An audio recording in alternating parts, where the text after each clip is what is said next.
Bienvenue dans King Univers. Merci de nous rester très fidèles. 99.4 la radio King FM. Yéen a ko taamul seen bopp. Bienvenue à tous. Ñu ngi leen di nuyu. Di leen gërëm bu baax a baax àndaat ak yéen ci beneen voyage musical comme tous les samedis. On est samedi le 2 novembre 2019 ñun nag ñoo ànd ak yéen jëm ak yéen nag 20h tey ci destination bi miin ngeen ko. C'est un voyage musical qu'on va vous proposer dans quelques instants. Jóge fi ñu toog àndandoo ak yéen tukkendoo ci réew mi li ko waral nag xam ngeen ko King FM dafa fort en musique ndax nous sommes la première radio non seulement digitale au Sénégal mais la première radio musicale bu Sénégal ci say ay programme yoo xam ne ñoo leen koy dégtal bés bu ne. Merci beaucoup à toute l'équipe ñi fi nekkoon ci suba ak léegi doon leen bégal cool moo xëy ànd ak yéen gunge leen ci li nga xam ne week-end bu ne da leen koy proposer. Et puis ci partie digitale bi je ne suis pas seul, je suis avec Maïssa mi nga xam ne moo nekk sama wet. Et comme d'habitude Pape Doudou, l'incontournable dans cette émission, qui est avec nous, qui vous propose l'artiste du week-end. Il sera avec moi mais déjà mi ngi ci studio bi. Salaamaaleykum laa koy jox rek. Et puis ci kanam tuuti nag mu ñëw ak yéen ci li nga xam ne moom la ñu préparé durant cette émission. Ma fàttaliwaat ni que mën ngeen a participer yéen ci suñu ay plateformes moo xam da ngeen ñuy envoyer ay messages wala ngeen ñuy seetaan en mode digital direct ci www.kingfm.sn wala it ngeen nekk ak ñun ci suñu page Facebook officielle bu King FM. Pape Doudou, c'est un plaisir de te retrouver encore une fois ci beneen samedi. Salaamaaleykum. Maaleykum salaam Kalz. Maaleykum salaam ñu ngi lay siyaar bu wér ñun tamit ñu ngi kontaan bu baax a baax di la gis tey jii ci samedi bii. am mbégte àndaat ak yow comme tous les samedis King Univers. Donc tey dinañu voyager un peu mais li ma neex ci voyage bi mooy tey tukki bi li ñuy des biir Diourbel ak Mbacké ak Bawol dafay bari tey. Kalz, tu as anticipé les choses et les auditeurs et auditrices de cette radio apprécient énormément ça. fii la ñuy des ci Sénégal diggante Bawol diggante Kayoor fii rek doxantu noonu tasaare foofu noonu dugg fa génn wax gaay yi ci seen ànd ak gaay yi ci seen benn doom boo xamante ni ñoo ko gën a xam ñun ñëpp mais dañ leen koy andi laatal tey ndax acoustique am ak folkam ak afrobeatam ak tradi moderne. Ça sera tout à l'heure di ngeen découvrir kan mooy nekk suñu artiste du week-end. En attendant ñu tàmbali jotaay bile nga xam ne yéen a ngi koy bëgg a miin ci samedi bu ne. li ci neex nag mooy fu ne laay duggee ak yéen comme nag da ngeen tàmmu ne yéen bu samedi ak dimanche ak férié yëpp da ngeen di liggéey ndax liggéey moo wóor. Raison pour laquelle on va démarrer avec ce titre de Youssou Ndour bi nga xam ne jàpp nañ ni bokk na ci histoire musique sénégalaise. C'est un titre intitulé liggéey moom la ñu ubbee tey suñu sélection. Et puis di ci nuyu gars yi nga xam ne non seulement dañoo taamu fréquence bi mais ba noppi bu ñu bëggee gis de temps en temps dañuy dem ci page Facebook bu officiel bu King FM bi nga xam ne ca la ñuy bàyyi xel. Donc ñu tàmbali jotaay bi tout de suite Pape Doudou. bàyyil ma nuyoo la Youssou Ndour. waa defal loolu. defe naa bu ma ko defee def li gën. defal loolu Kalz. kon jeex na. nit ku nekk am nga loo yëg nit ku nekk am nga fee.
bilaay dem nañ ci leen leen day xalaat dem na xeebaate walaay bu ma naroon a woy ci réew mi moom mooy tax dama bëggoon a woy de di tere moom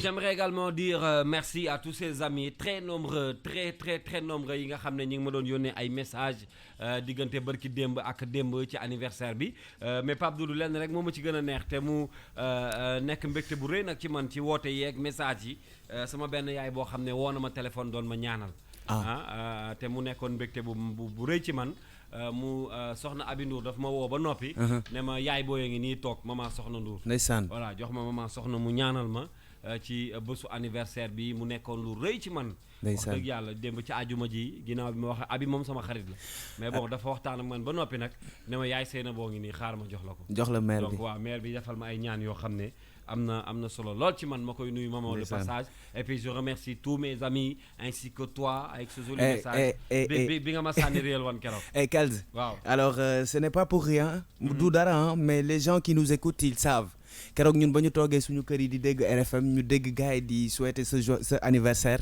dégg nañ nit ku nekk wax rek li nga xamante ni rek du sax loo xamante li nga xamante ni rek moom la xawoon a séq ak yow tuuti te lépp boo ko dajalee day def benn nit def baax xam nga loolu lu muy tekki mooy que ni l'homme est le remède de l'homme tu es une personne magnifique tu n'es pas extraordinaire tu es normal comme tout le monde mais da nga magnifique parce que tu tends la perche à tout le monde et ça il fallait que les collègues te disent bonne fête mon ami. Mais j'ai l'un des meilleurs collègues man.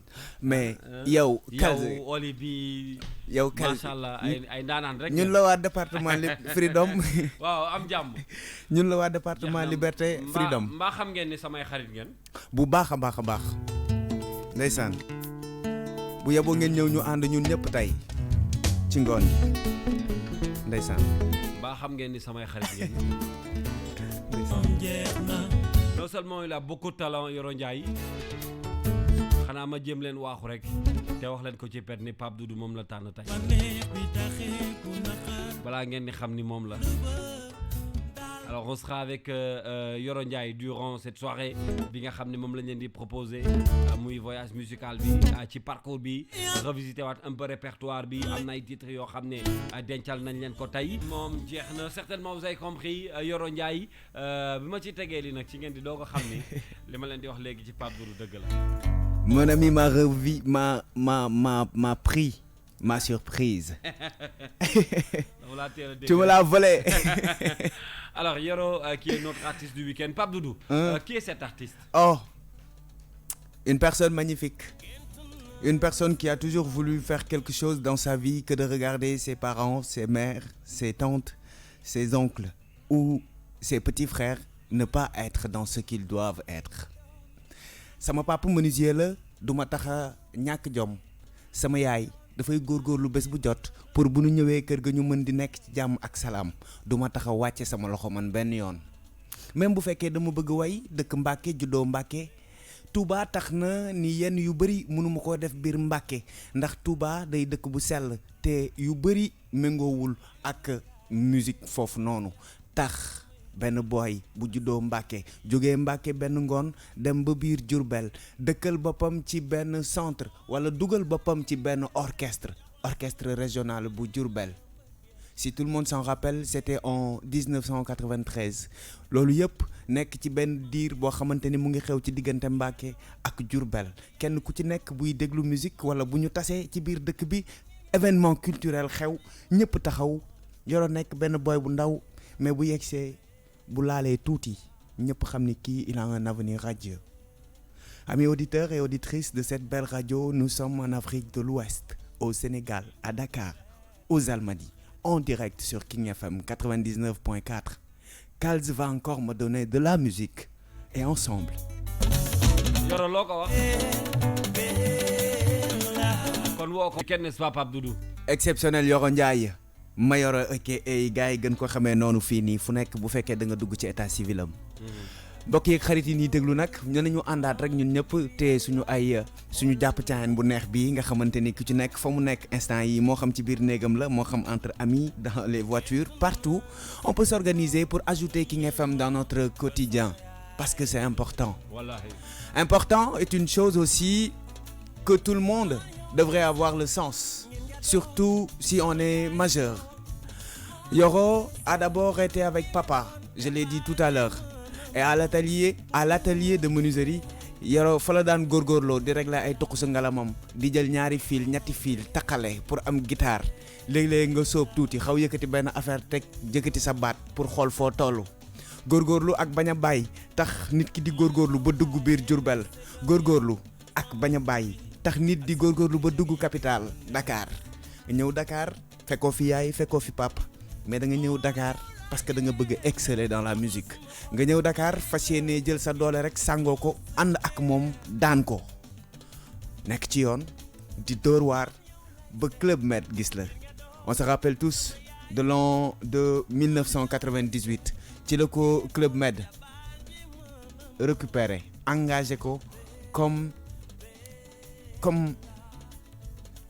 jël ko comme un agent de service dans l'hôtel boobu il ne savait même pas que ni Yoro était quelqu'un de pétri de talent ci biir engagé boobu ñu ko engagé des fois ci soirée yu ndaw yi Yoro nekk ci di toj Club Med ba Club Med xam ni kii mooy sama artiste live yu bëri yi nit ñi di déglu tey jii di ci bëggee di ci ànd di ci animé di ci def lu nekk yi ci ëpp mu ngi ko dooree biir Club Med foofu noonu l'histoire avait commencé en 98 te moom moo dem ba en 2003 année où il a sorti son premier album Dem bëgg dem. D'accord. Kals, encore comme tu aimes le faire et comme tu sais bien le faire, donne-nous encore de la musique et nous allons continuer tout à l'heure dans cette belle histoire de l'enfant du Baol. Quand tu me parles de live sama xel dafay forcément dem ci live Yoro Ndiaye. On aime nos auditeurs. Ça c'est du live. C'est ça. ki ñàkk baxalam nga ci jëllaloo yaa koy woyal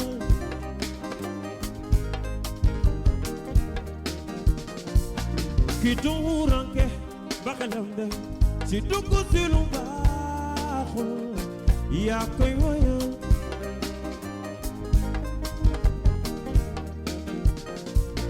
soxna si xolal yàqu ci mbëggeel loo yaa koy woyal woyal askan wi yaa leen fi nekkal woyal waxal ñi amul baat yaa leen fi nekkal yaa woyal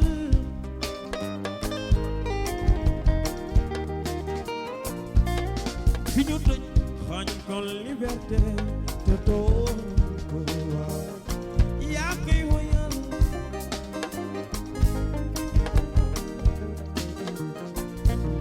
ki ñu bondi ci xeetam ba mu ko jëmoo ni moom yaa koy woyal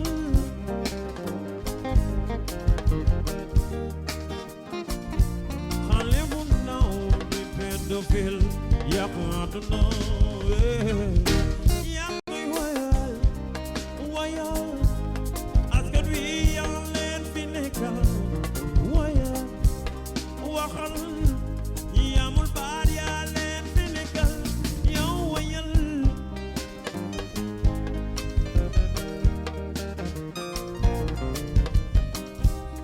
yow la yàlla jox baat wala askan wi yaa leen fi nekkal yow la yàlla jox baat wala ñi amul baat yaa leen di bégal woyal ngir ñi bég waaye ngir xam la yi woyal ngir ñaanal yóbbale yi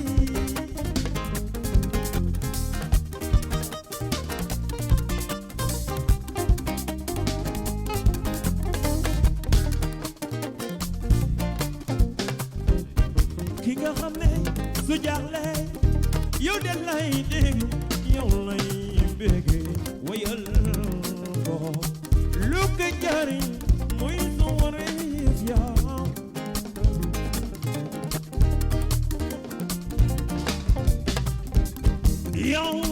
di bindkat mbaa ngay taskatu xibaar bi mbaa ñu tànn la nga nekkal askan wi jëfiñ ñam ndawi réew mi bàyyil xel ci seeni doon ak seeni wëwër way leen mooy sa wareef yaa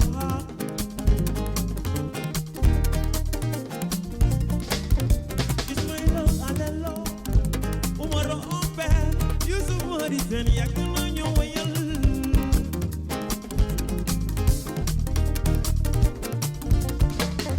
John Seck Baba Ma Berusa xam na yàgg nañu bégal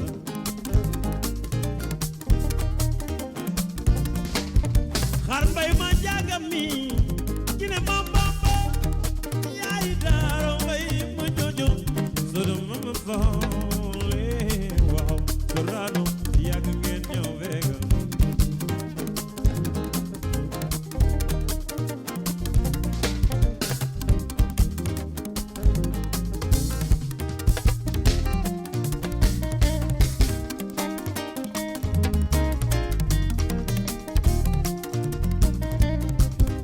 yow de yaa ko tama di waay waaya sa waay waa du faay non seulement Sadio Mané dugal na sànq. mais fu U20 U17 yi toll. waaw U17 yi tey la ñuy jouer seen dernier match 23h la ñoom ak Japon xam nga dañoo amoon 2 matchs 2 victoires Japon am 2 matchs 2 victoires ci poule bi. léegi nag mais Pays-Bas nag lan la woon loolu. Pays-Bas dañ doon jouer ak moom deuxième journée ci phase de groupe bi. deuxième journée voilà Pays-Bas mooy double champion d'Europe. Sénégal gagné Amérique la ñu door ak kan. États-Unis la ñu door ak Pays-Bas. ak Pays-Bas Japon tamit door ñaar ñooñu aussi léegi ñu war a daje ku ci gagné yaay jël pays ci poule bi. te boo jëlee pays qualifié nañ ba noppi ñun ak Japon qualifié nañ. kon tey kan la ñuy footballal. Japon la ñuy jéewal Japon moom tamit qualifié na ba pare. ban heure. à 23h. donc premier ci groupe bi la ñuy xëccoo. exactement moom la ñuy xëccoo parce que boo jëlee pays mën na la xàll éviter loo yeneen équipe yi nga xam ne ay équipe yu mag lañ par exemple comme Brésil pays hôte bi nga xam ne équipe bu pays de football la.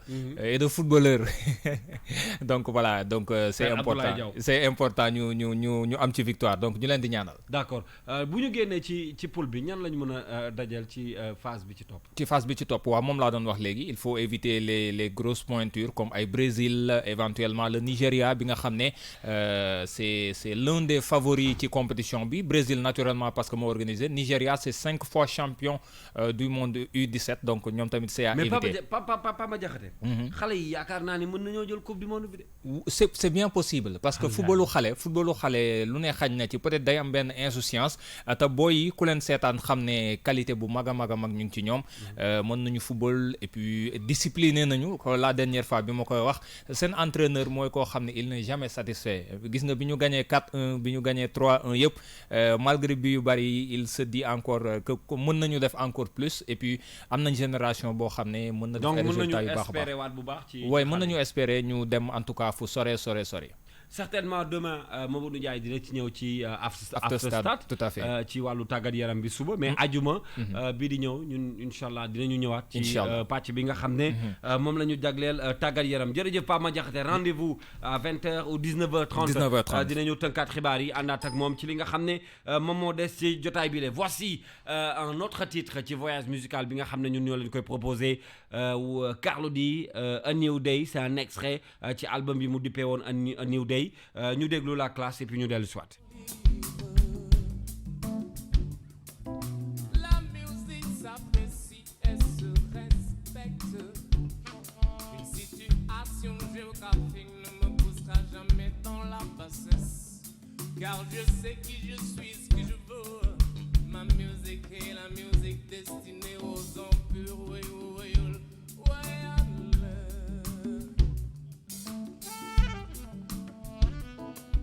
Un mensonge consensuel mène à une galère collective ingérable. C'est misérable. Ce pays est en CFST, centre de formation à la survie terrestre. Les bouches n'entrent que dans les bouches ouvertes. Gelawai marnan boum la takhanan potit. Si t'as la haine pour un seul homme. Sache que t'as la haine pour toute la communauté de la classe. La classe, la classe. Je réclame la classe à Dakar.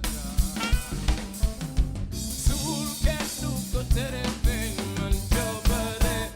Yalala, yala, jalousie qui me donne envie de quitter ce monde. Partir très loin d'ici et ne jamais revenir.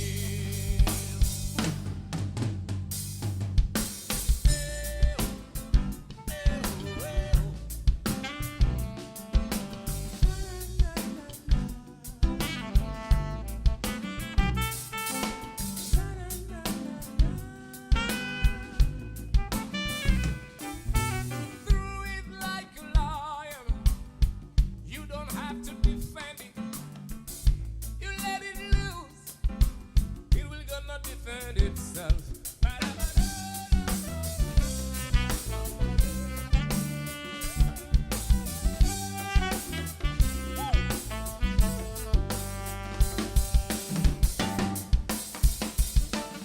Sul che su côté des peines, man, jobade. Yalala, yala, jalousie qui me donne envie de quitter ce monde. Partir très loin d'ici et ne jamais revenir. Vous vous en foutez, je sais. Vous me méprisez, je sais. Vous me haïssez, je sais. Vous ne kiffez pas ma gueule, je sais. Mais qu'est-ce qu'elle a ma gueule, tu sais. Une chose est claire et vous le savez. Vous ne vous doutez pas de ce que je sais. Vous ne vous doutez pas de ce que je peux faire. Même pas une minute ou une tierce. Vous avez profité de mon adolescence pour bien vous foutre de ma conscience.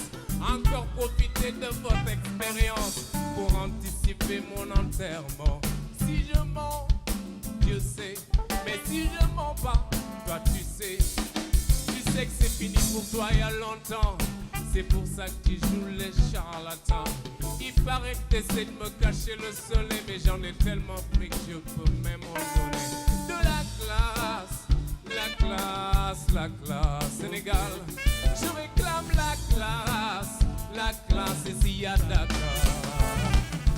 Sous quel côté des peines, man, jobade. Yalala, yala, jalousie qui me donne envie de quitter ce monde. Partir très loin d'ici et ne jamais revenir. C'est un extrait de son dernier album, A New Day, un album international signé Carlou D. Alors que je vous conseille quand même, bu fekkee dégloogu leen ko, non seulement live bi mën ngeen ko amaat le 28 décembre prochain. Il va fêter ses 15 ans d'existence ci wàllu musique, 15 ans de carrière. Ce sera pour le 28 Inch'Allah décembre. Carlou D qui se trouve actuellement à Paris, ma nga ca la nga xam ni Sous Diop moo ko woote Manick fële ca Paris tey. Sur les images maa ngi gis Tange Tandia, je vois El Hadj Fofana ci parti régie bi, le grand Boubacar Diallo ak toute l'équipe bi nga xam ne déplacé wu nañu tey ngir ànd ak yéen dem Paris ci loolu nga xam ne dañu koy sargale ñi nga xam ne gën nañ leen ràññee ci wàllu entreprise muy awards bu mag boo xam ne bokkul ak Cora d'or voilà bi beneen la boo xam ne grand Manick moom moo ko initié ngir sargal leen ci Carlou D qui va faire son spectacle à Paris ce soir, n'est-ce pas Pape Doudou? Voir les entreprises qui cartonnent et qui se donnent toutes les forces et énergies pour être au top de l'économie sénégalaise, les récompenser à la fin ou presque à la fin de l'année. J'ai reçu un message bu jóge ci yow. Ah ouais? Bu jëm ci yow. Ah. Mais j'adore. Tu sais lan la moo la waa ji laaj. Non. Pape Doudou est-ce que dégg na wolof? Dégg. Ma ne ko gonek Ndar gi. Non, Pape Doudou ne comprend pas trop le wolof. Ma ne ko Pape Doudou de bu la gonek Ndar gi bu la làkkalee. Non. Il ne comprend pas trop le wolof, mais il sait que de Paris à Dakar ak fépp fu mu mën a nekk ci àdduna bi fii da ngay gis toujours ay doomu Sénégal yoo xamante ni dañuy bëgg di fësal ak di fexe nit ñi di teg ci seen bët ci yenn entreprise yu am solo yi ci seen réew li ñuy def. loolu tax na tey ñu dem ba France Mbagnick Diop avec bien sûr la Télé Futurs Médias et tous les grands dandys de la jet set dakaroise muy suñu animateurs yu mag yi muy suñu personnalité yu mag yi ñëpp ñu jël leen yóbbu leen France tey jii ci ngoon gi pour teral leen sagal leen siggil leen ci kanamu ñëpp wane ni li ñuy liggéey amal na solo askanu Sénégal ak ñëpp ñu ciy jëriñu. Il est 18h passé de 46 minutes. Exactement. yéen a ngi ci tukki bi ak ñun li mooy King Univers sur la première radio digitale du Sénégal. Voici beneen titre boo xam ne elle aussi c'est une diva de la musique sénégalaise. Elle s'appelle Viviane Chidita. doo dellu si waat ci ginnaaw commencé waat ko ça c'est magnifique. da ngaa bëggaat ma def la nii. affaire bi dafa garaaw xoolal gis nga nii commencé waat ko moon la waaw da ngay ànd ak moom nii fàttali ni gars yi nii ñu ngi ci King Univers ci Yoro lañ nekkoon mais toujours dañuy ànd ak ñoom fu nu neex. Only God knows we tell. Chak chak chak chak chak chak chak chak. loolu xanaa mooy tàccu en anglais yi noonu la ñuy tàccee. Only God knows what I'm talking about. Et vous savez Pape Doudou c'est mon professeur en anglais hein. No. I don't want to go in the level. mais Pape Doudou xam nga lu ma bëgg a traduire. Yeah. sër bu weex laay sangoo. te dinaa ci boole la biir en anglais. déglul fii wuyul. yow xëccal dictionnaire bi rek xool. xoolal fii déglul.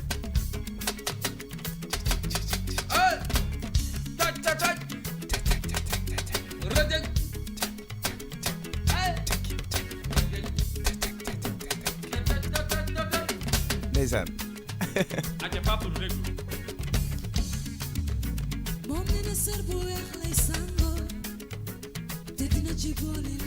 lu mu wax fii mu ne.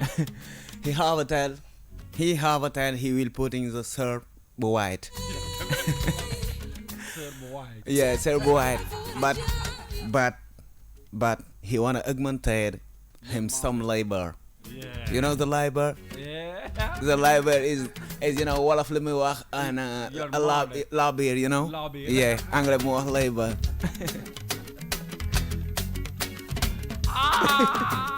J'adore.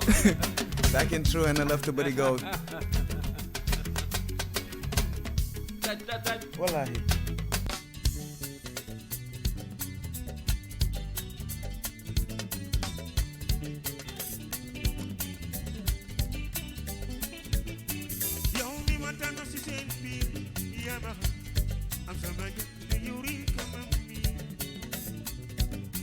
Vivez votre univers musical sur King FM.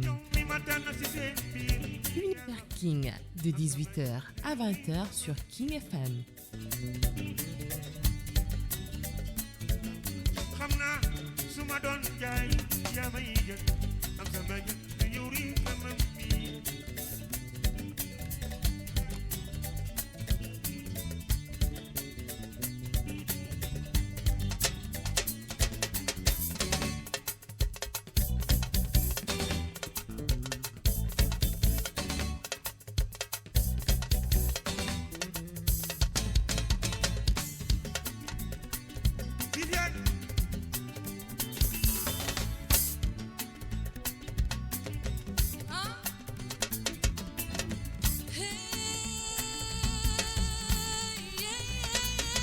Ay.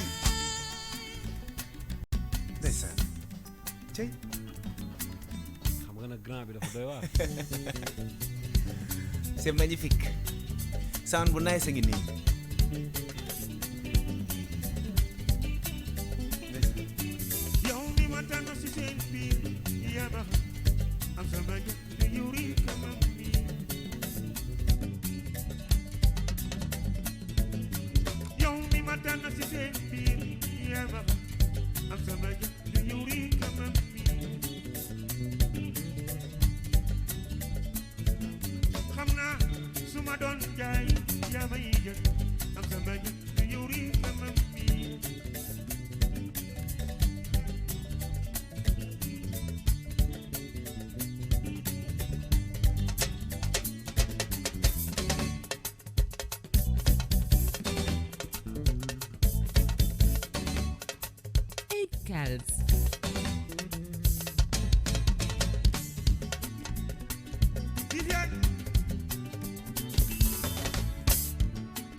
yow Omar baax nga yaatu nga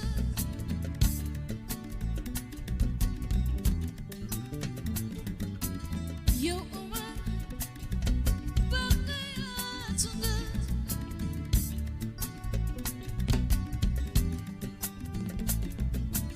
yow di la bëgg di la bëgg di la bëgg yow góor ba nga jaay ma di la bëgg di la bëgg di la bëgg yow ba nga kontaan di la bëgg di la bëgg di la bëgg yow góor ba nga jaay ma di la bëgg di la bëgg di la bëgg yow ba nga kontaan loxo ca kaw waay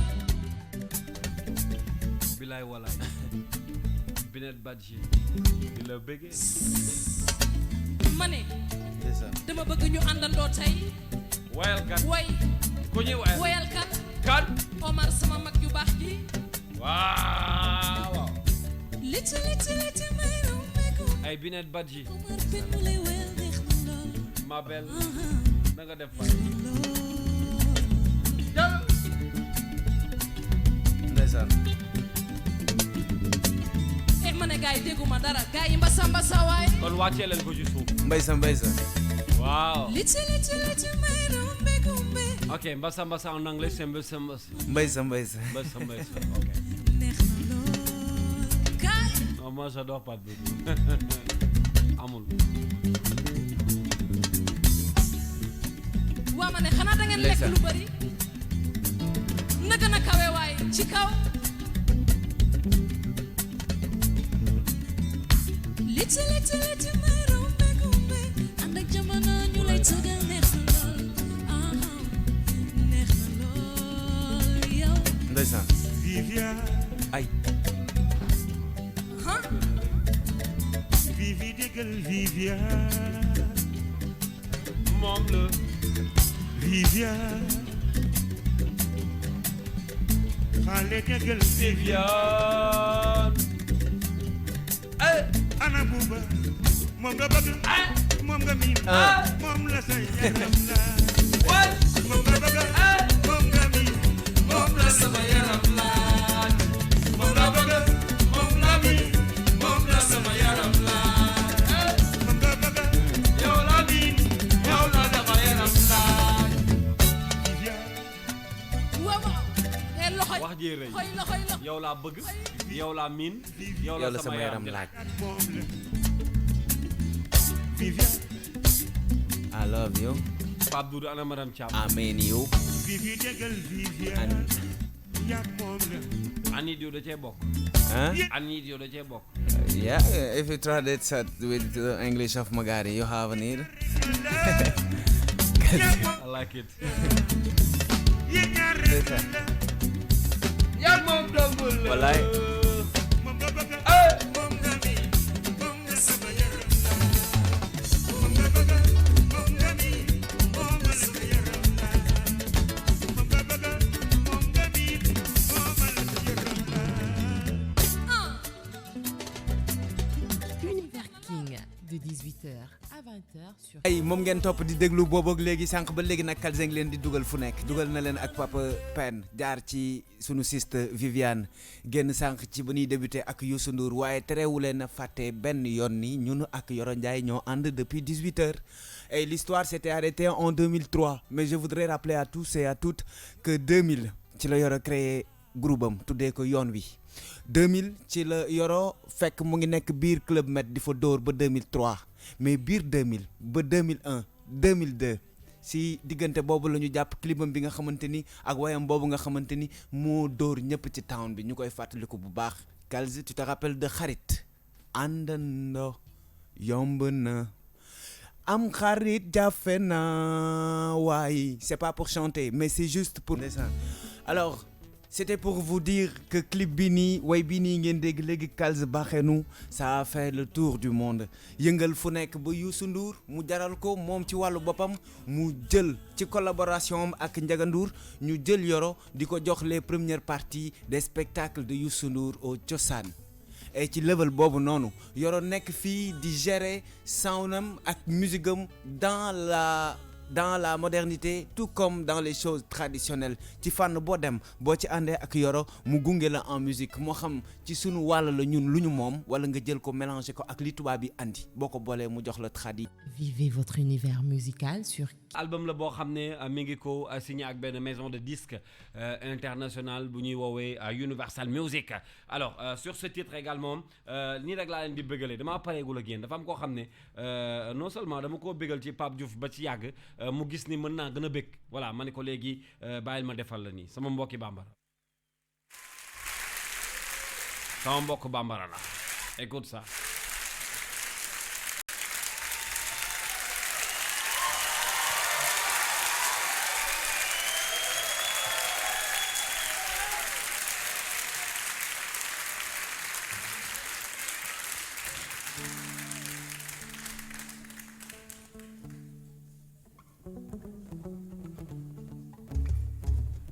Wallahi ala kasira.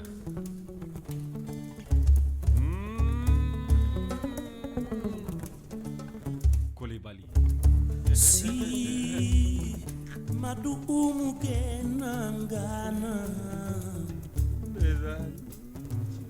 lo feke madu nyangatu ganga lo feke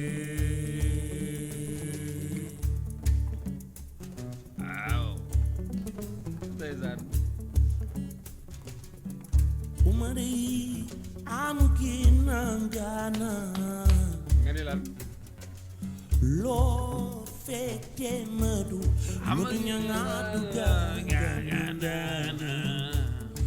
lo feke wallahi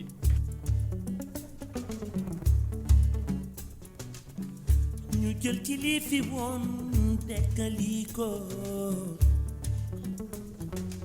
jëlaat ci li fi tey ñu boole ko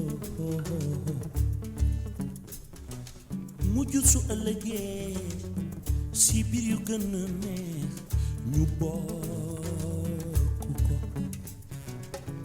yéen waa Tambacounda yal na seen ñaan yi nangoo amin yaa rabbi yéen waa Serekunda lu ma leen yéene naa ci jiito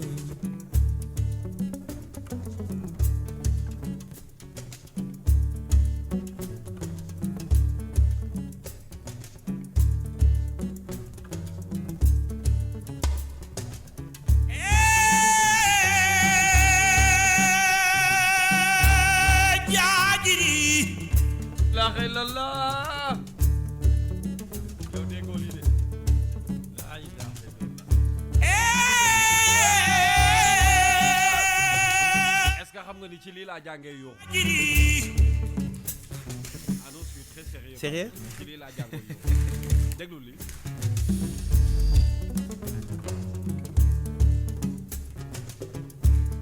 umare amuginangana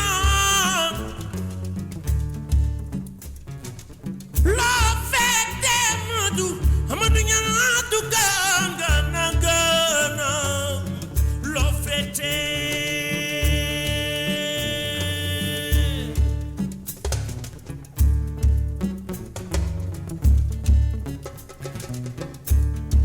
jajiri ganna jajiri ganna jajiri musu jajiri na ma jajiri jajiri na ma jajiri musu jajiri na ma jajiri jajiri na ma jiri misi jiri ganna sidala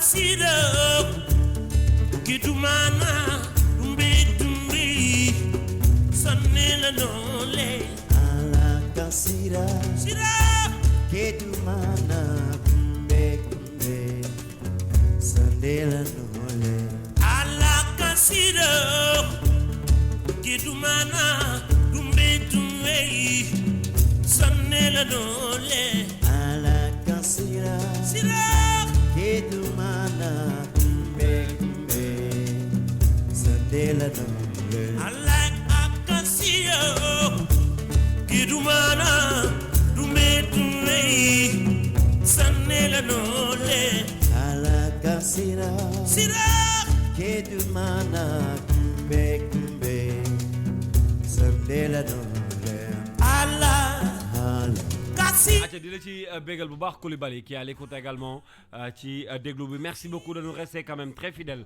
ci la meilleure des fréquences bi ngeen taamul seen bopp yéen ci 99.4 mais fàttaliwaat également nous sommes en mode digital ci www.kingfm.sn ainsi que suñu page officielle bu King FM tàmbali ak yéen depuis 18h ñu gunge leen ci jotaay bi nga xam ne ñu ngi ko dippee King Univers c'est un voyage musical ma fàttaliwaat ko alors Pape Doudou Oui. ci rappel notre artiste du week-end c'est Yoro Ndiaye. je m'étais limité en l'an 2000 boo demee ba diggante 2000 ba 2007 Kals Yoro dafa def lu am solo ci Sénégal parce que ci diggante boobu ci la ràññee ni moom li mu waroon a jox waa dëkkam pour ñu mën a xam ndax mën na wala mënul Jox na mat leen na ko. sëkk jox na leen Waaw. ko ndax ci atum 2007 ci la génne albumum boobu mooy nitu nit ñi albumum boobu daanaka mu ko tijjil àdduna xamale ko ak waa àdduna yépp te sax nag ci biir tënk nag war nañoo mën a tamit fàttali ñëpp li fi Yoro def ndax Yoro boo xoolee diggante boobu ak tey génne na fi ñeenti album bi ci mujj mu ngi ko génne en 2016 mooy Maandu. loolu mooy discographie bi. Mon ami le jeune Yoro Ndiaye ndeysaan pourquoi Kals quand je me laisse emporter par la voix de Yoro tu me distilles la musique de Yoro en bas pourquoi lu tax ngay def loolu xanaa da nga yëg ni wala da nga xam ni li ñu nekk di def nii tey jii ci ngoon gi bëri na ñoo xamante ni ñu ngi koy dund di ko apprécier wala tey da nga yëg ni sama xol dafa neex ndax sama téléphone bi ni mu nekkee di toj ndax ni ma leeree ni sama nit ñi kenn ku ci nekk yaa ngi toog di déglu li ñuy def nii ñu sopp ko sopp Wally sopp Yoro plutôt sopp ko ndax moom moo nekkoon fii nii ba nga xamee ni jóg ak daanu rek a fi amoon ñuy soog a di découvrir ñu leen doon woowee sax les jeunes talents après les Youssou et tout mais Kals je vais te donner une information super cruciale aujourd'hui est-ce que xam nga ni Wally xale bi dafa toj fële maa non xalaat dama bëgg a xam lan mooy sa problème ak moom. dafa toj fële c'est que dama nekkoon ci ay non bagages am mais non écoute je vais t'aider hein. C'est quoi le problème. xale bee toj fee keroog rek dégg nga ci ma warante ci tey wax tey daal dama cee wax lu bëree bëri ba mu des sama làmmiñ bi dama ne bu fekkee da nga ci am tuuti problème ah da ngay bàyyi ma dimbali la ça va. xam nga nu ma lay dimbale. déglu lii. Alors revenons à Yoro Ndiaye il nous reste à peu près benn 30 minutes boo xam ne ñu ngi ci ensemble. effectivement yaa ngi woon ci parcours bi depuis tout à l'heure gis naa nga laal un peu ak discographie bi. ndax bu dul dara it mën nañoo fàttaliku ay album wala ay titres ay hits yoo xam ne Yoro am na ko fi ci musique sénégalaise quand même. tous les sons de Yoro sont des hits finis au niveau national et international mais 2008 dafa am benn affaire boo xamante ni dafa chill te dafa c'est arrivé à Yoro muy benn tournée estivale bu mu defoon entre France ak Italie mu participer woon ci benn festival boo xamante ni Kals ba muy dem ci festival bi je pense que mu ngi fa demoon ci waxtu sedd la ca demoon et c'était pas évident pour moom parce que je pense que balaa sax muy dem ci festival boobu noonu Yoro déjà ses débuts ont toujours été difficiles parce que déjà rek si on se rappelle bien amoon na benn at boo xamante ni c'était à Diourbel dafa amoon seen benn lead vocal bu nekkoon foofu boo xamante ni da doon jouer guitare et en même temps di jouer basse mais bés boobu noonu dafa àndoon ak loxo ñu jël Wally ñu jël Yoro moom gaa yi yóbbu leen ci benn concert boo xamante ni c'était en plein air ci àll bi ñaar ñi ñu njëkkoon yóbbu dañoo tiit ba daw ñu jël Yoro yóbbu ko ban ko yóbboo teg ko ci kaw scène bi loxom bi nee na moom loolu nee na mënu ko fàtte ba keroog nee na léppam di jeex du ko fàtte nee na mu ngi taxaw ci kaw scène bi ñëpp a ngi koy xaar mais nee na loxo bi dafa crampe te bés boobu noonu moom moo waroon jouer basse te loolu noonu ça s'est passé entre 94 ak 95 ci àllu Diourbel bi tey jii ñu nekk en 2019 ñu ngi wax Yoro Ndiaye mais au niveau international en Italie en France à Bergame en Allemagne et partout en Europe te loolu yëpp mu ngi ko def ci diggante 2003 ak 2008 yow moomu tamit dinañ la ree bu baax na jóg. Nous sommes depuis tout à l'heure avec Pape Doudou Thiam bëri ay wax yu ma leen bëgg a wax nag moo tax de temps en temps ma xaw a juum tuuti voilà daanaka 30 minutes moo ñu dese rek ngir ñu yëkkati jotaay bi Fafa fii la ak Fafa moom mooy ñëw dans quelques minutes gunge leen moom ba 22h ce sera une soirée sénégalaise 100% ñu ak yéen alors démb dama jot benn titre boo xam ne dégtal naa leen ko ci 9-11 bii weesu le grand Idrissa Diop mu génne benn projet nekk ci benn projet bu am solo ak waa studio Sankara ndax dafa nekk di préparer benn projet bu am solo boo xam ne moom nag mi ngi ko tuddee naturel alors naturel c'est pour lutter contre dépigmentation bi ñuy gis xale yi di wax xoos seen yaram yi xeesal bi di xeesal bi voilà léegi nag père nee na moom xeesal bi moom jeex na ci réew mi mais dafa doy Kals waaw nee na xeesal bi jeex na ci réew mi ma ne ko combat bi ñoo ciy ànd te ma yokk ci maa ko dig loolu ne ko combat wu xeesal bi daal mais du ngeen ci wéetan te bu bare bu yeboo tey ji ngeen def ma comme seen troisième personne ci combat boobu mais noonu sa tegal ma foofu photo Idrissa Diop léegi waaw mu leer ñu doxantu dem déglu ji le titre dernier single de mon père c'est mon père aussi hein Idrissa Diop dëggit qui sera notre invité dans 9-11 mercredi prochain dina ñëw ànd ak ñun ci suba si fii waaw day yeewoon ak ñun père Idrissa mercredi ah oui il va venir passer la journée avec nous loolu du yomb de dès le matin à 9h loolu du yomb de ñëw woyal ñu àndandoo ak ñun xam nga naanandoo nag loolu du yomb naanandoo café waxtaanandoo actualité wu dëkk bi père Idrissa Diop mooy suñu invité 9-11 Daouda à ne pas manquer mercredi prochain waaw Idrissa Diop day ñëw ce sera magnifique waxandoo ak ñun yeewoondoo ak ñun donc dañuy déglu benn son boo xam ne mi ngi ko dippee naturel qui parle bien sûr de xeesal bi nekk ci réew mi ak àddina bi donc nee na daal nañu bàyyi couleur bi ñuy changé Mame Galla Niang on écoute bonne écoute yow jigéen ju ñuule fonkal sa der bi le bàyyi xeesal bu la sa mélanine dama tëdd guddi xoolaat nit ku ñuul moo taaru bàyyil xeesal gëmmal sa ñuulaaye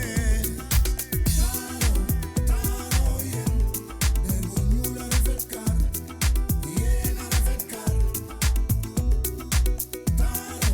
taaro yéen der bu ñuul a rafet kaar yéen a rafet kaar black people yow jigéen ju ñuul del natt sa bopp ndax ñuulay mooy sa doole bul wàcc sa ànd bul topp jamono bu la dara jaral changé jigéenu référence yi ci Afrique boo xoolee ñoom du ñu xeesal gëmal li nga doon ak ki nga doon gëmal sa ñuulaaye black people taaro yéen der bu ñuul a rafet kaar yéen a rafet kaar taaro yéen der bu ñuul a rafet kaar yéen a rafet kaar black people jigéen yéen xool leen ci soxna Jën Mbàkke ba ma ko xamee yàgg na lool moom dafa super naturel yenn saa yi ma romb jigéen ju ñuul mu am couleur d'ébène yeah loolu dafa yanj lool xoolal Aminata Tall Ngoné Ndoye ak Adama Bari Adja Mbeliko ak Soxna Anta Mbow xoolal xar may ma jaaga ak Soda Mama ñoom dañu super naturel taaro yéen der bu ñuul a rafet kaar yéen a rafet kaar everybody black respect your colors open your eyes open your mind respect your colors everybody black respect your colors ubbil sa bopp ubbil sa xel alors je rappelle que c'est un projet bu mu nekk ak waa studio Sankara et comme ni ma leen ko waxee il sera avec nous la semaine prochaine comme ni ñu ko defee woon ak ay ndaanaan yu bëri yoo xam ne jaar nañ fi donc moom dina yeewandoo ak ñun ci semaine bi ñu jëm père Idrissa Diop avec beaucoup de respect bi nga xam ne am nañ ko ci moom Pape Doudou c'est un artiste complet. Ah, c'est un artiste. Qui est là depuis les années. Bon, ça fait très très longtemps en tout cas, mais c'est quelqu'un qui a hissé partout où il est allé le drapeau de la culture africaine. Tey jii bu ñu toogee tey sax bay gis Père Idi tey ñu am possibilité xëy na tey jii di ko jege nii. di mën di jëriñu ci yi muy def tey.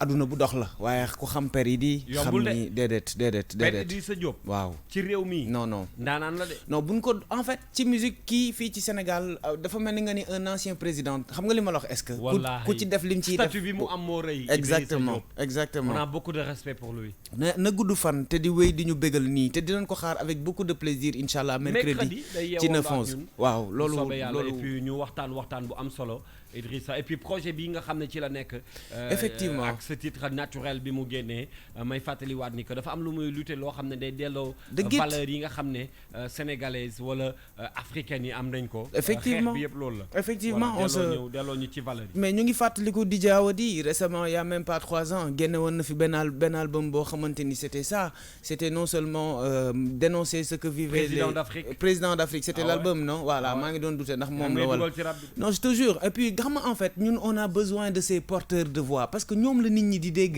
ñoom ñooy dem fu nekk xam nga tey jii bu fekkee tey jii da ngay xool suñu ay jigéen nga xamante ni dans les années 60 ba 70 ba 80 avant 90 il paraît que c'était l'une des femmes les plus merveilleuses du continent fii en Afrique de l'Ouest tey jii xeesal bi gis nga dégâts yi mu def gis nga xale yi nga xamante ni ñu ngi seen kër yi toog gisatuñ seen yaay ndax dara jëlewu leen fi lu dul xeesal tey da ngay gis ay nit ñoo xamante ni complication yu bëri la ñuy am yoo xamante ni xeesal bi moo koy andi xam nga woon bu ñu toogee tey ji ba ay Papa Idi tey di jàpp bés ngir ñëw ci King FM ibbi projet bu mel ni tey ji naturel bii nii nga xamante ni moo teew nga teg ci léegi benn extrait ci bagage yi xam nga pour ni déglul écoute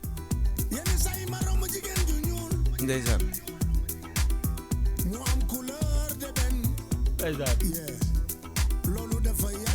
wallahi rendre ci hommage ci way wi ku ci mel ni Adja Xaar Mbay ma jaaga voilà Soda Mama Fall xolal ñooñu ak ay ndaanaan ci réew mi yoo xam ne oui ba ci les nouvelles stars actuellement la grande diva Kumba Gawlo Seck xolo moom oui donc ñu ngi ko ay Fati Dieng gis nga te Fati xam nga c'est de la génération 2019 mais n'empêche mu ngi téye aadaam ak culture am ak li mu xam wéy di doxee ak moom leen ko cërale muy der bu ñuul bii rafet ba dee am mélanine am xorom résistant au soleil on perce en Europe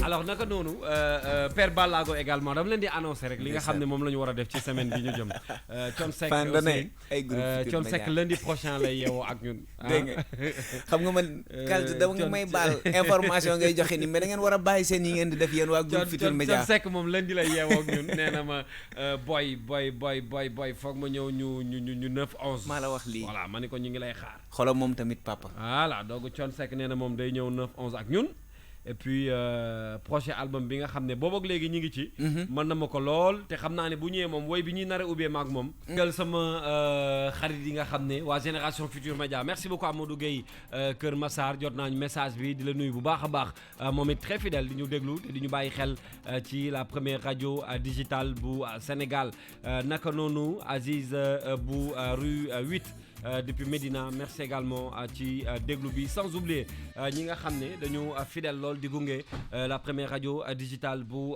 Sénégal dama leen ko waxoon nag jamono yële passé mu jaaroon fii moom aussi nekkoon suñu invité il a beaucoup d'avenir bàyyi leen ko xel et puis le week-end dernier mi ngi àndoon nag ñun ci ki nga xam ne moom moo di ci week-end bi passé fële ci Saly voilà Saly la nekkoon ak ñun doon joxe benn spectacle bu am solo l'enfant chéri de la Médina il a beaucoup de talent El Hadj Keita bàyyi leen ko xel aussi non seulement dafa am talent mais aussi dafa am avenir ci musique sénégalaise su may wax ci moom sama xel également day dem ci Mbacké Dioum qui était son producteur je pense qu'il est toujours également son producteur parce que moo taxoon ñu découvrir ko mais récemment dafa génnee benn single boo xam ne yëngal na réew mi nag wax dëgg yàlla ah bu ñu nangoo rek xam ne yëngal na réew mi ndax tax na xale yu góor yi xale yu jigéen yëpp ku ci ne dem vaar ku ci ne doxantu nga boori vaar xool yi nooy lijjantee say mbir n'est-ce pas Maysa waaw moom li may gis sa statut bi par jour lu ñu waroon a yóbbu vaar a ngi noonu l'ami de PNG tey fu ñu nekk Dreams ah Dreams ban heure 21h donc foofu day neex tey Dreams mi ngi fii boori rond-point Ngor c'est ça donc venez nombreux vous aurez un spectacle et puis place bi yàññ na mën ngeen ñëw àndandoo ak ñun Dreams sax incha allah semaine prochaine RFM la ñuy dem may leen ay entrée ngeen ñëw foofu ànd ak ñun comme ça week-end bu ne ngeen doxantu boor yi Dreams ak waa PNG am na ay spectacle yu nice yoo xam ne ñu ngi ko fay def Pape Diouf joué na fa y a pas longtemps et puis y aura démb tey soirée Halloween moo fa am ah xale yi dañuy sol ay masque ñëw voilà bu ngeen bëggee gis ay xale yu jigéen yu jekk yoo xam ne dañuy sañse ba noppi def masque ñëw leen Dream ce sera tout à l'heure ak waa PNG pour une grande soirée qu'on va passer une soirée inoubliable comme on a l'habitude de le dire donc venez nombreux Dreams tout à l'heure à partir de 21h.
Bye.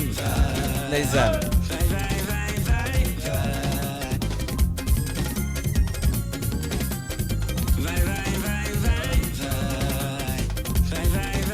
Alors damay dégg ñu naan c'est le Neymar de la musique sénégalaise voilà ñu ngi koy féliciter et puis di ko encourager bu baax El Hadj Keita il a beaucoup de talent di ko béggee bu baax a baax ci liggéey bi. Alors il nous reste pas beaucoup de temps. Pape Non, Doudou, non. on va rapidement vous donner également loo xam ne mën ngeen ko noter ci seen agenda ñun ñu dippee ko agenda du week-end.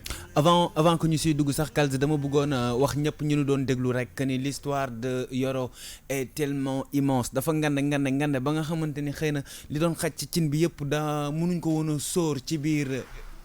li duuf ci nag bi li duufoon ci nag bi yëpp waa xajul woon ci biir cin bi. ba tax ñu jël une toute petite partie de sa carrière. andil leen ko nii rek xam nga baaxee leen ko mais comme King FM comme l'émission King Univers dafa nekk loo xamante ni dafa danse et puis ça va au fond à fond carrément en vitesse donc xam nga nii la demee daal léegi daal comme instant yi nii temps bi ñëw na ba jàpp ci mission yi ñëw xoj nu dañuy ànd ak yéen xëy na bon waaw samedi daal dégg naa ni samedi prochain yaa ngi waajal lu doy waar. waaw samedi bii di ñëw incha allah ça sera magnifique. voilà donc bu yeboo ñu nekk ba samedi. waaw ñu xaar. parce que Kals nag du ma la ko nëbb de boobu ba léegi dama nekk di bàyyeeku nànk rek. man ma xam loolu xam naa ni li nga denc ëpp li nga ma jox damay bañ a daal waaw xam nga. waaw mais xam naa ni à partir de samedi prochain on va entrer vraiment dans les choses sérieuses. mais ci biir loolu tamit ngeen koy wax ci télé bi naan vif lan. vif du sujet. on va entrer dans le vif du sujet. wax nga dëgg de loolu day waaw dañ koy wax ci télé bu baax a baax. waaw vif du sujet. Kals damay dégg nga koy wax ak ñoom Souleymane. dëgg ay ñoom Chérif Dia. nous allons entrer dans le vif du sujet. pour bañ a perdre benn temps samedi inchallah on sera samedi prochain ngay dugg vif du sujet. vif du sujet te bu boobaa ce sera que du lourd inchallah pour nos auditeurs et auditrices. sinon samedi yow di ngay génn. qu'est-ce qu'on peut noter ce week-end. loolu laa bëgg laaj ndax yow di ngay génn sax nag. ah bah oui damay génn kay. yow est-ce que bëgg nga ay bërëb yu mel ni penc mi. oui penc mi su ma fa fekkee Wally Seck oui. waaw kon nag tey jii bu dee da nga doon génn. waaw boo laalee taxi defal 2 voies Gueule Tapée yi. tey ci guddi gi nii à partir de gis nga boo demee ba ay 22h. waaw defal sa jean sa simis. waaw xam nga seddaay bi duggagul bu baax. waaw demal xaar doomu coon ci kaw seen dalay wàcce tey foofu. kon mu nga penc mi. tey mu nga penc mi tey ci ngoon. annoté. bu fekkee tamit da nga bëgg di génn. te yow bëgg ay affaire de almadeeg nangam sangam. waa ñëwal ba 5 nii toog. foofu day baax. waaw dafa am benn boy bu dëkk fee suñu côté ñun banlieue ñu koy wax Sidi Diop xam nga ko. waaw xam nga moom du bàyyi. waaw moom bu commencé ambiance du bàyyi fajar la jëm. mooy xale bi mën a woy rek. moom moo jox rendez-vous képp koo xamante ni melomaan nga ba pare bëgg ko fii nii 5 tey ci guddi gi. kon tey ma nga 5. bu la neexee bu dee da nga bëgg Wally xoolal yi muy def. ndeysaan.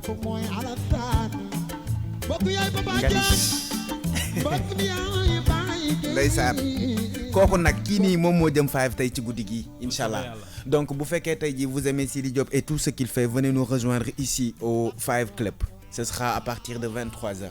d'accord kon mën nañ fa fekk Sidi Diop. bu baax a baax en spectacle tey ci kanam tuuti 5 la jëm 5 gis naa ni bëgg nañ ko parce que endroit bi cadre bi neex na et puis neex naa génn aussi. gars yi ñoom ñoo aménagé ay endroit yoo xamante ni convivialité daf fay am xam nga li ma la wax mooy ñëw rek fekk fa sa neex-neex ak sa bànneex. sur place. waaw ñu servir la ko jox la sono bu baax jox la artiste bi xew ci jamono. ba pare lépp loo xamante ni sa yitte la te nekk foofu ñu baaxee la ko nga passer une belle soirée. kon jeex na.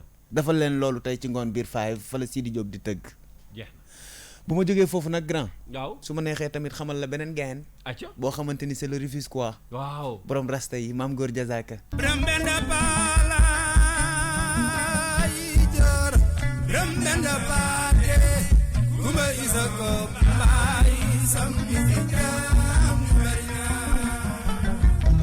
Après la sortie de son album, voici la première grande sortie de Mame Goor. Oui, Mame Goor Diazaka. Le spectacle de Mame Goor Diazaka, ce sera pour le 2 novembre. Waouh, samedi bi, le spectacle, venez voir Mame Goor en version acoustique. Fan lañu jëm ñu né Ubuntu. Fu Ubuntu nek, boori virage. Bu féké da nga joggé Almadi, après Brioche Dorée bi à droite. Venez voir le spectacle en acoustique et en dîner. Entrée plus consommation 5 000 francs, entrée plus formule dîner 10 000 francs. Réservez dès maintenant au 77 544 27 27 ou au 77 735 30 42.